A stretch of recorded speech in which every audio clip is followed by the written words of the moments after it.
right, let's get started. Welcome everyone to the Serena English podcast. I'm your host, Serena. And I'm Victor. So happy to be here. Today we have a really practical topic. It's something everyone has to do. We're talking about how to confirm, change, or cancel plans in English. Yes, this is so important for daily life. It can feel a little stressful if you don't know the right words, but don't worry, we're going to make it super simple. Okay, so let's start with the first one, confirming. Victor, what does confirming plans mean exactly? Great question. Confirming just means checking that the plan is still happening. You made a plan yesterday or last week, and you want to make sure it's still on, that everyone still remembers and is ready to go. Right. Okay. So, let's say I have a plan to meet a friend for coffee tomorrow. How do I ask if we're still meeting? Oh, there are so many easy ways. The most common and casual one is to ask, are we still on for tomorrow? Are we still on? Exactly. On just means the plan is happening. You could also say, just wanted to confirm our coffee tomorrow. It's a little bit more structured, but still friendly. I see. So, are we still on is maybe for a text message? Totally. It's perfect for a quick text, and you can make it even shorter. You could just text, still good for coffee tomorrow? Oh, I like that. Still good for... That's simple. It's very common. Still good for dinner on Friday, or still good for 7 p.m.? Super clear, super easy. Okay, so I send that message. How does my friend, reply? What's a normal reply? Usually something positive, like, yep, see you tomorrow, or of course, looking forward to it. Looking forward to it. That's nice. It sounds friendly. It is. It shows you are excited about the plan. You can also just say, yes, absolutely, or you bet. Okay, I think I understand. Confirming, it's just checking. So what about changing plans? This one feels more difficult. It can be, but it's a normal part of life. Things happen. The key is to be polite and clear. So first thing, you should always apologize, even if it's a small change. Right, an apology. Yes, so let's use our coffee example. We planned for 10 a.m., but you need to change it. You could say, hey, so sorry, but I'm running a little late. Can we do 10:30 instead? So you apologize and then you, suggest a new time right away? Exactly. That's the most important part. You offer a solution. Don't just say, I'm late. Say, I'm late, can we meet at 10:30? It makes it easy for the other person to say yes. That makes so much sense. Okay, what if I can't do that day at all, but I still want to meet them? Good one. This is called rescheduling. You'd say something like, so sorry, but something has come up and I can't make it tomorrow. Something has come up. That's a good phrase. It's, general. It is. You don't need to give all the details. After you apologize, you ask to reschedule. For example, are you free sometime next week instead?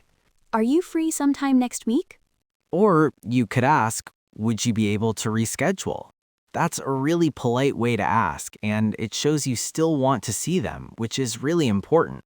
So the formula is kind of like apology, reason, well, a simple reason, and then a new plan.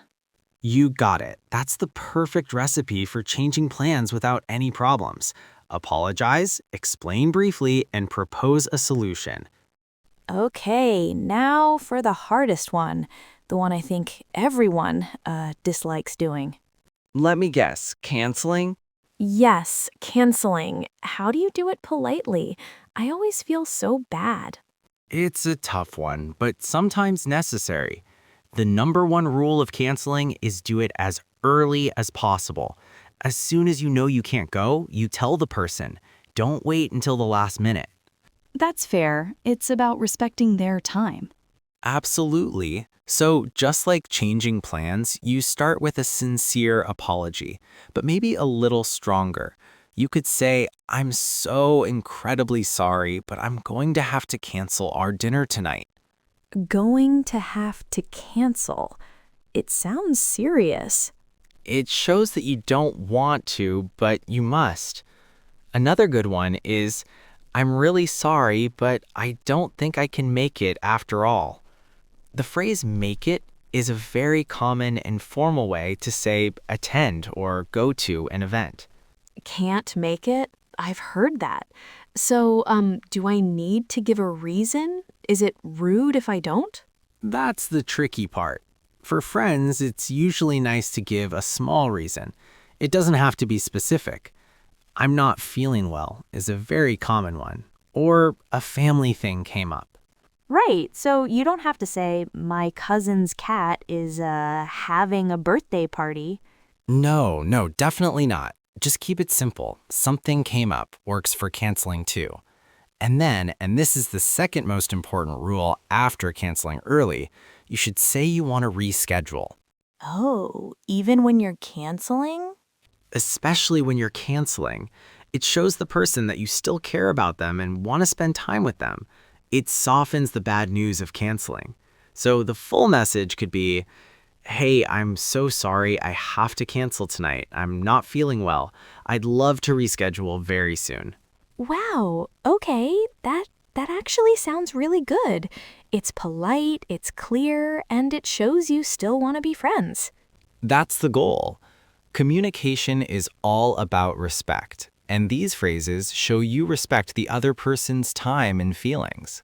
So we have all these great tools for when we have to make a change. But Victor, what happens when we're on the other side? Someone cancels on you, maybe at the last minute. It can be a little disappointing. How do we respond gratefully? Are we still on or still good for tomorrow? Perfect. And for changing plans, what's the magic formula? So sorry, something came up.